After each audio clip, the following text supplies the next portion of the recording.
प्रत्येक व्यक्ति अपने जीवन में कुछ लक्ष्यों को निर्धारित करता है, जिससे वह अपनी योग्यता और अपनी प्रगति की परख करता है।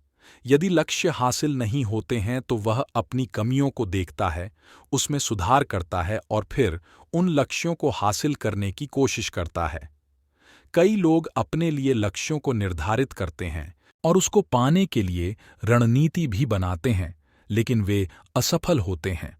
जागरण अध्यात्म में आज हम भगवान बुद्ध से जुड़ी एक प्रेरक घटना के बारे में बता रहे हैं, जिसमें आपके लिए एक संदेश है। भगवान बुद्ध को जब ज्ञान की प्राप्ति हो गई, तो फिर वे संसार को उस ज्ञान से आलोकित करने निकल पड़े। भगवान बुद्ध किसी गांव में जीवन के विभिन्न आयामों पर प्रतिदिन व्याख्यान देते। उनके प्रवचनों में जीवन का सार छिपा रहता। उनकी बातों को लोग बहुत ही गौर से सुनते थे।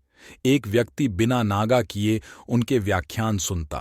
काफी समय बीत जाने के बाद भी उसने अपने अंदर कोई विशेष बदलाव नहीं पाया है। इससे परेशान होकर वह एक दिन बुद्ध के पास गया और बोला कि वह लंबे समय से एक अच्छा इंसान बनने के लिए उनके प्रवचनों को सुनता रहा है, लेकिन इससे उसे कोई विशेष लाभ नहीं हुआ। वह एक अच्छा इंसान नहीं बन पाया, उसमें कोई बदलाव नहीं आया है। उसकी बातों को सुनकर बुद्ध मुस्कुराए। उन्होंने उसके सामने उसके गांव का नाम, वहां तक की दूरी, वह वहां कैसे जाता है आदि जैसे प्रश्नों की झड़ी लगा दी। जब बुद्ध ने उससे कहा कि क्या वह यहां से बैठे बैठे अपने गांव पहुंच जाएगा, तो वह झुंझला गया। उसने कहा कि ऐसा तो बिल्कुल भी संभव नहीं, उसे वहां तक पहुंचने के लिए पैदल चलकर जाना ही होगा। इस पर भगवान बुद्ध ने कहा कि अब आपको अपने प्रश्न का उत्तर मिल गया होगा।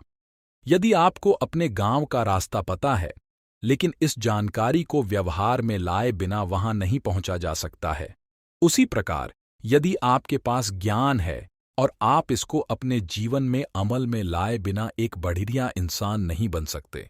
ज्ञान को अपने व्यवहार में लाना आवश्यक है।